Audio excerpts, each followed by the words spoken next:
कल जैसा कि मालूम है आपको कि कल शाम को सरकारी बस से एक वहाँ नुमानी स्कूल के पास एक हादसा हो गया था और दो लोग बाइक से उधर से आ रहे थे। हालांकि वो दोनों लोग अपनी बिल्कुल साइड में थे, लेकिन बस वालों की गलती थी कि वो बिल्कुल बाईं तरफ से आ रहा था, अपनी साइड पे था। ठोकर मार दी। नतीजा ये हुआ कि उसमें जो नसीम था, नसीम और एक फ़िरोज़, दोनों बुरी तरह से घायल हो गए। तो नसीम को हॉस्पिटल, दोनों को जब हॉस्पिटल लेके गए तो वहाँ से हॉस्पिटल ले जाने में रास्ते में ही नसीम का इंतकाल हो गया, जिनका इस वक्त पोस्टमार्टम हो रहा है। और फ़िरोज़ को प्रकाश हॉस्पिटल में भर्ती किया गया था। तो फ़िरोज़ बहुत गरीब आदमी है और फ़िरोज़ का एक बच्चा ऑलरेडी आईसीयू में पहले से भर्ती है, उसके घर वाले बेहद परेशान हैं और उसी में इसका भी एक हादसा हो गया। आज डॉक्टरों ने प्रकाश हॉस्पिटल के बताया कि उसके ब्रेन में जो है क्लॉटिंग हो गई है ब्लड की, तो उसको ऑपरेशन करके फौरी तौर से निकाला जाना ज़रूरी है। तो अब उनके पास पैसा नहीं था। ये बात जब पता चली सो दक्षिण टोला को, तो बल्कि उन्होंने खुद 5,000 रुपये फ़ौरन दिए और फिर रिलीफ़ कमेटी के लोगों को मैंने अवगत कराया। तो रिलीफ़ कमेटी ने 35,000 रुपये का इंतज़ाम करके वहाँ ले आके ख़ुद अपने हाथों से ही जमा कर दिया। तो उनके ऑपरेशन का तो काम शुरू हो गया है। भाई कल बड़ी अफसोसनाक वारदात पेश आई, घटना पेश आई। हम लोगों को बहुत अफसोस हुआ कि हमारे शहर के दो नौजवान उसमें उसकी ज़द में आ गए हादसे की। तो रिलीफ़ कमेटी को जब इस बात की इत्तला मिली तो चेयरमैन साहब हैं और दूसरे हजरात हैं, आपस में मशवरा करके उनको जो पैसे की ज़रूरत थी उनको फ़ौरन मदद फ़राहम की गई।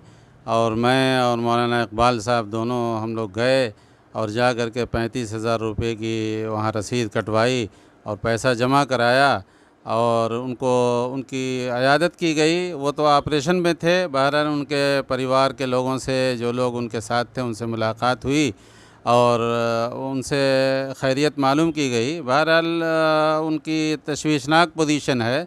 हम दुआ करते हैं अल्लाह ताला से कि उनको जल्द से जल्द सेहत अता फ़रमाए। अस्सलाम वालेकुम। इस घटना की जब हमको इत्तला हुई तो रिलीफ़ कमेटी के ताल्लुक़ से ये था कि कुछ इमदाद होनी चाहिए। तो मैंने जो है अरशद जमाल साहब को फ़ोन किया, तैयब पालकी साहब को किया, सालिम अंसारी साहब को, मौलाना जमाल अहमद जो ख़जानची उनको, ज़फ़र अहमद जनता साहब को और वैस तरफ़दार से भी रब्ता हुआ। इन हज़रात के मशवरे से ये हुआ कि भाई अगर वो लड़का मौत और ज़िंदगी की कशमकश में मुब्तला है तो फ़ौरन उसकी मदद होनी चाहिए। चुनांच मैं और मौलवी जमाल साहब फ़ौरन हॉस्पिटल गए और वहाँ जाके 33,000 रुपया जमा किया गया और 2,000 रुपया जो उनके परिवार को दे दिया गया। इस तरह से 35,000 रुपये की उनकी मदद हुई। अब ये कि देखिए उनके घर के खुद ही पहले से हॉस्पिटल में भर्ती थे और वो जो बच्चे आ रहे थे वो वहाँ खाना पहुँचा के वापस आ रहे थे और ये घटना हो गई। अल्लाह ताला से दुआ है कि उनको शिफाए कुल्ली अता फ़रमाए और हम लोगों को जैसे भी हो मज़लूम गरीबों की मदद करने की तौफ़ीक़ अता फ़रमाए। मरहूम नसीम का तो अब कोई उसके आगे पीछे है नहीं। उसके माँ बाप का पहले इंतकाल हो चुका है, उसे कोई भाई या कोई बहन है नहीं। तो अब उसकी पत्नी है जो विधवा हो गई है। छोटे छोटे 3 बच्चे हैं, एक की उम्र 1.5 साल है, एक की 4 साल है और एक की 7 साल। तो अब उन सारे लोगों के ज़िंदगी का सवाल है। तो अभी अगर सरकार की तरफ से जो आकस्मिक निधन योजना होती है जिसके तहत 5 लाख रुपए मिलते हैं ऐसे लोगों को, वो सरकार की तरफ से अगर वो फौरी तौर से मिल जाए तो बहुत बेहतर होगा। और जो बीमे की रकम होगी, थर्ड पार्टी जो बीमा होता है, तो चूँकि सरकारी बस से है तो उस पैसे को मिलने में तो बहुत समय लगेगा।